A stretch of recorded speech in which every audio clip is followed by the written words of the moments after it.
The rope tightens around the wooden post. A young woman, barely out of her teens, stands before hundreds of silent witnesses outside a military barracks in Novi Sad. It's November 1941, and the autumn cold bites through the crowd, gathered not by choice, but by command. They've been ordered to watch what happens when someone defies occupation. The executioner checks the chest sling one final time. Lili Böhm, 20 years old, Jewish, accused of carrying a weapon, waits for a death designed not just to end her life, but to terrify an entire city into submission. This is pole hanging, a method deliberately chosen for its public spectacle, its brutal visibility, its message written in the language of fear.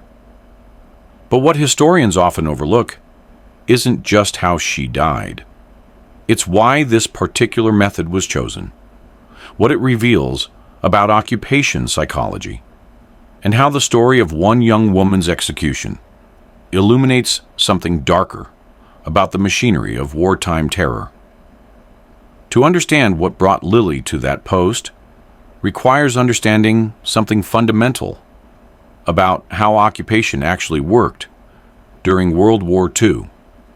We often imagine military control as a purely logistical exercise: troops, checkpoints, curfews. But what made occupation effective wasn't just the presence of soldiers. It was the systematic cultivation of fear, the careful calibration of violence to break collective will. The Axis powers didn't just want compliance in occupied territories. They wanted paralysis. They wanted populations so traumatized, so certain of consequences, that resistance would seem not just dangerous, but psychologically impossible. Yugoslavia, in 1941, presented a particular challenge to this strategy. When Axis forces carved up the country that spring, they didn't install a uniform occupation. Instead, they distributed control among allies, each bringing their own methods, their own hatreds, their own techniques of domination. Hungary received the Bachka region, including Novi Sad, where Lili lived. This wasn't simply military administration. It was annexation disguised as temporary control, an attempt to reclaim territories Hungary had lost after World War I.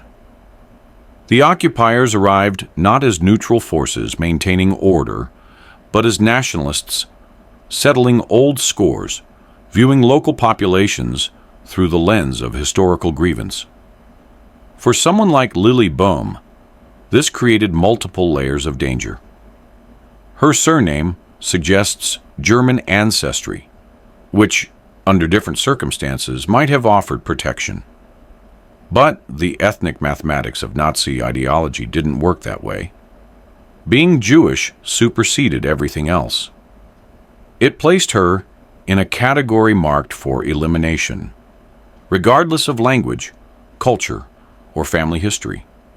What's often misunderstood about this period is how occupation forces weaponized these categories, turning communities against themselves by creating hierarchies of persecution, making survival feel like a zero-sum competition where denouncing neighbors might save your own family. The Young Guards, the Jewish youth organization Lili joined, represented something the occupiers found particularly threatening. Not because teenagers posed a serious military challenge, but because youth movements suggested continuity, suggested a future that didn't include permanent subjugation. When young people organized, they declared implicitly that occupation was temporary, that another world was possible. This psychological defiance mattered more than any material damage they could inflict. It's why regimes throughout history have always feared youth movements, why they respond with disproportionate violence, designed to crush not just the activists, but the very idea that activism could succeed. We know Lili participated in resistance activities and sabotage operations. The historical record is frustratingly sparse on specifics, as it often is for young women in resistance movements, whose contributions were systematically minimized in post-war narratives that preferred to celebrate male military heroes. But what we can reconstruct from the broader pattern of resistance in occupied Yugoslavia tells us something about what this work likely involved. Sabotage in 1941 didn't usually mean dramatic explosions or armed confrontations. It meant cutting communication lines, distributing underground newspapers, smuggling people to safety, gathering intelligence, disrupting the mundane machinery that kept occupation functioning. It meant small acts of refusal that, multiplied across thousands of people, could make a region ungovernable. The arrest on September 20th, 1941, came down to a weapon. She was carrying one, though the sources don't specify what kind. In the calculus of military occupation, this was all the evidence needed. The Hungarian military police didn't need to prove she'd used it or even intended to use it. Mere possession transformed her from suspect to combatant, from person to problem requiring elimination. What historians still debate is how she was identified. Was she betrayed by someone in the community? Someone who saw collaboration as survival? Was she caught in a random search? Did someone in her network crack under interrogation and provide names? We'll never know with certainty, but the question matters because it illuminates the social corrosion occupation created, the way fear could turn communities into surveillance networks, where trust became a luxury no one could afford. The trial before the military court was almost certainly perfunctory. These weren't judicial proceedings in any meaningful sense. They were administrative processes for generating legal cover for predetermined outcomes. The court wasn't interested in weighing evidence or considering context. It existed to rubber stamp executions, to create the veneer of legitimacy that separated official violence from simple murder. This distinction mattered psychologically to the occupiers, who needed to believe they were enforcing law rather than imposing terror, even as the two became functionally indistinguishable. The sentence was death by pole hanging, and this choice reveals something crucial about the psychology of occupation. When the Hungarian authorities could have executed Lili quietly, why did they choose the most public, most theatrical method available? Why pole hanging specifically, performed outside barracks, where hundreds could be forced to watch? Because execution under occupation was never just about the condemned individual. It was communication, a message written on the body for maximum psychological impact. Every element was calculated: the location, the timing, the method itself, designed to be visible from a distance, to create an image that would burn into memory and be carried throughout the community. Pole hanging itself deserves examination because it represents a particular chapter in the history of execution technology. Originating in territories of the former Austro-Hungarian Empire, it emerged as a supposedly more humane alternative to older hanging methods. The theory was elegant. A 3-meter post, a chest sling to support the condemned, a pulley system allowing the executioner to control the drop while simultaneously forcing the head sideways to break the neck. Practitioners claimed it could bring death in seconds, more quickly and cleanly than traditional gallows with trapdoors. They presented it as progressive, as scientific, as evidence of modern rationality applied to the grim necessity of execution. The reality, as with so many supposedly humane execution methods, was starkly different. What looked elegant on paper depended entirely on perfect execution, on precise calculations of weight and drop distance, on the executioner's skill in forcing the head at exactly the right angle, on the condemned remaining still during the process. When any of these variables failed, and they frequently did, death came through slow strangulation. The condemned would dangle from the post, suspended by the chest sling, unable to breathe, struggling visibly for minutes that must have felt infinite. And because pole hanging was performed in public, this struggle became spectacle, became the lesson occupation forces wanted to teach. This is what Lili faced on November 25th, 1941. She'd spent 2 months in custody, knowing exactly what awaited her. The psychological torture of that waiting is almost impossible to fathom. The countdown to a death you know will be performed for an audience. Your final moments transformed into entertainment and propaganda. When they brought her to the post, outside the barracks, hundreds had been assembled. Not volunteers, but conscripts to witness, people forced to participate in their own intimidation. What went through her mind in those final moments? We can't know, of course. The historical record preserves the fact of execution, but erases the interior experience, the thoughts and fears, and perhaps defiance that occupied her consciousness as the chest sling was fitted, as the executioner took his position. What we do know is that her body was left on the post afterward, displayed as warning and trophy, a reminder that defiance carried this price. The duration of this display isn't specified in surviving records, but the practice was standard enough that we can assume hours at minimum, possibly days. Long enough for the image to circulate, for people to be forced to pass by repeatedly, for the lesson to sink deep into collective memory. The choice to leave bodies on display wasn't random cruelty, though it certainly was cruel.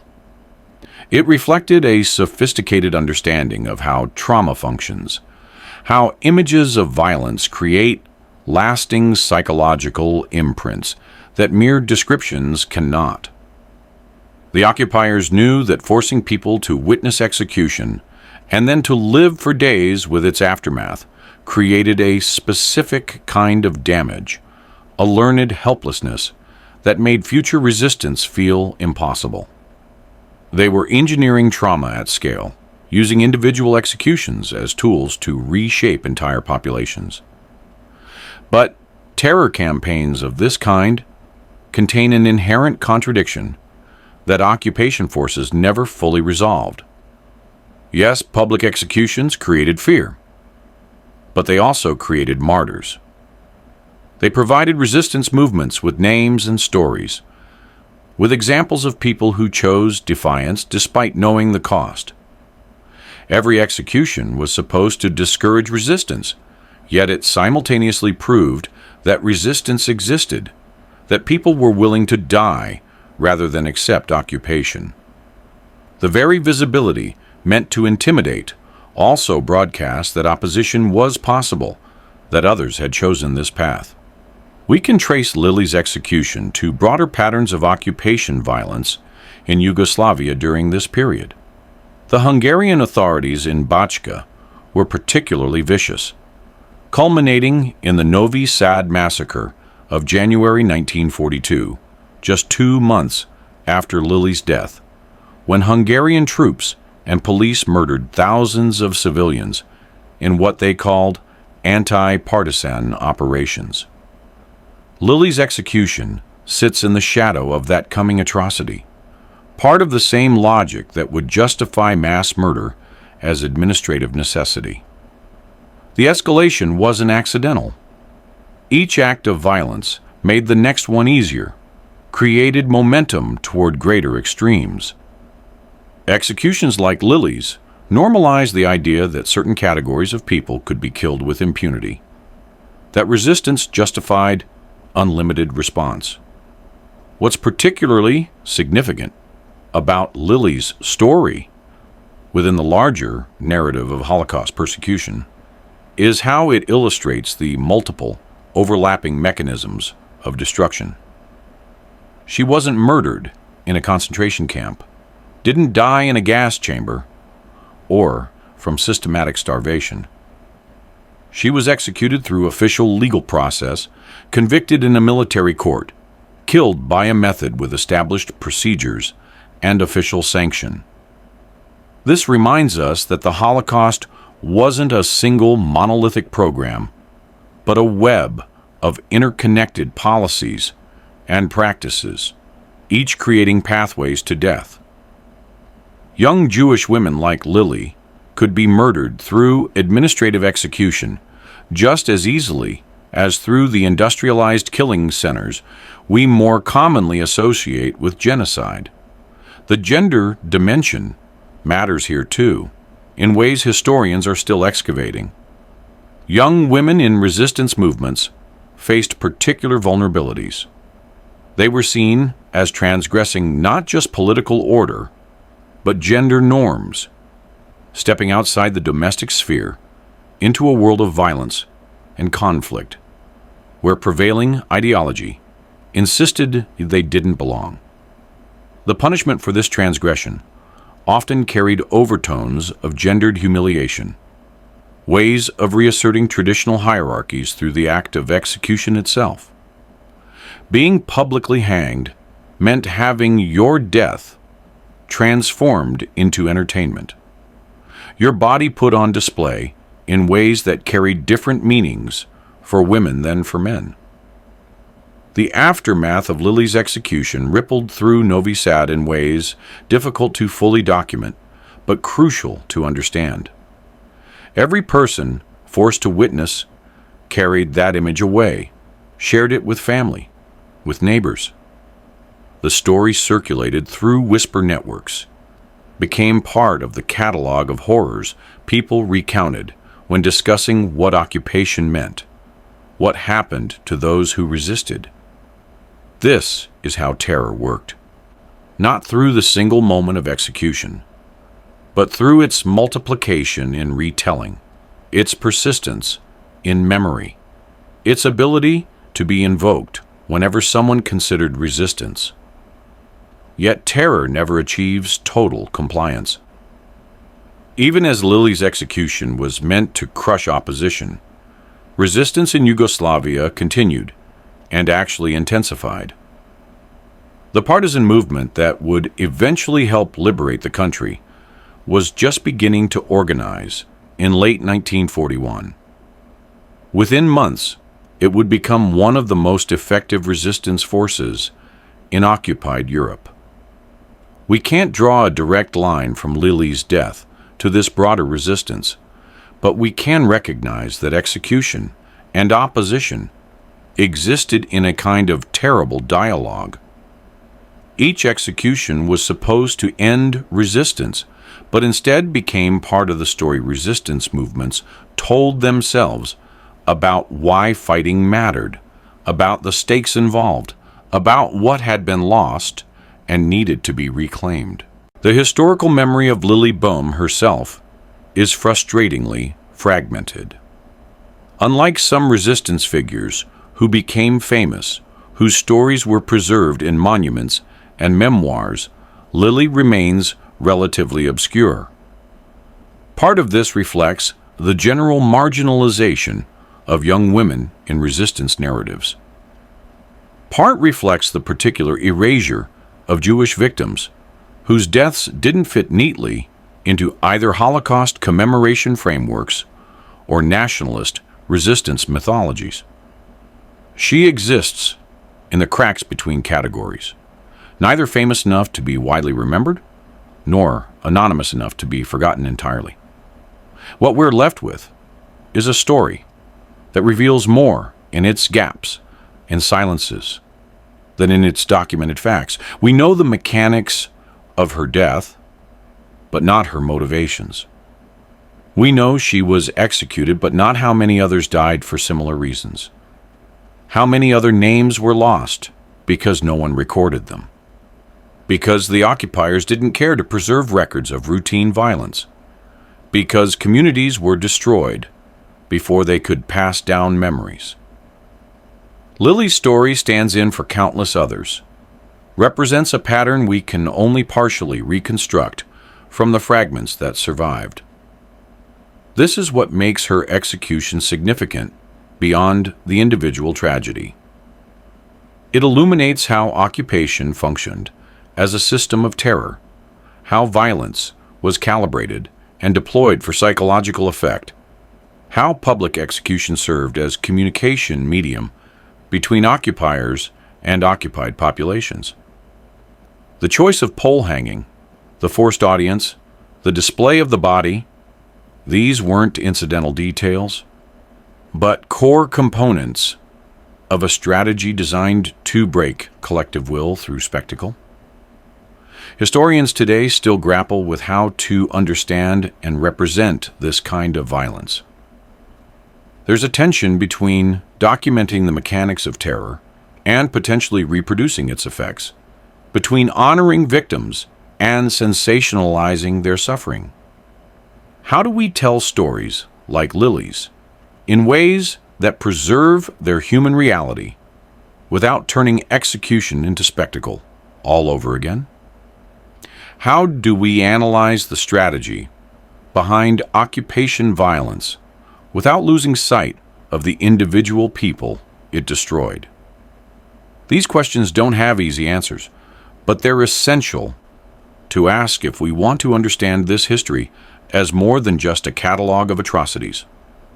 What emerges from Lili Böhm's story is a portrait of how ordinary people became extraordinary through the simple act of refusal. She wasn't a professional revolutionary or military strategist. She was 20 years old, part of a youth organization, living under occupation in a city where daily survival required constant negotiation with danger. Yet she made choices that the occupiers found threatening enough to warrant public execution, threatening enough that her death needed to be transformed into warning. That alone tells us something about the power of resistance, about how even small acts of defiance could destabilize systems built on assumptions of total control. The pole that held her body stands as a kind of monument to a particular logic of violence, to the belief that terror could be precisely calibrated, that the right combination of brutality and publicity could engineer submission. But history shows us the limits of that logic. Yugoslavia wasn't pacified by executions like Lili's. The resistance grew. The occupation eventually failed. Terror created compliance in specific moments, in specific places, but it couldn't ultimately prevent the larger collapse of the system it was meant to protect. This doesn't make Lili's death redemptive or somehow worthwhile. It simply means that the strategy that killed her didn't achieve its larger aims, that the terror was both total in individual cases and insufficient in aggregate. When we remember Lili Böhm today, we're not just commemorating one young woman's death.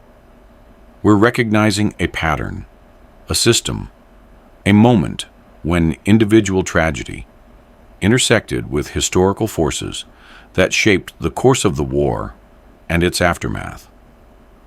Her story reminds us that the Holocaust happened through countless individual deaths, each one a world destroyed, each one the result of specific decisions made by specific people in specific contexts. It happened through official executions and administrative murders and bureaucratic processes that turned human beings into problems to be solved through violence. And perhaps most importantly, her story reminds us that resistance existed even in the darkest moments, that people made choices to oppose occupation, knowing exactly what the price might be.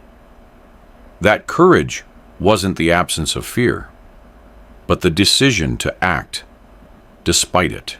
Lili Böhm stood before that post because she'd made choices that occupation forces found intolerable. She died because those choices threatened a system built on assumptions of inevitable surrender. Her execution was meant to ensure that others wouldn't make similar choices. The fact that we're still talking about her, still trying to understand what happened and why, suggests that terror, for all its horrifying effectiveness in individual moments, couldn't fully erase the fact of her resistance or the meaning her choices carried. That's the lasting legacy. Not the pole hanging itself, but the refusal that made it necessary in the eyes of those who wielded power through violence, and the questions her story still raises about courage, complicity, and the human capacity for both extraordinary cruelty and extraordinary defiance.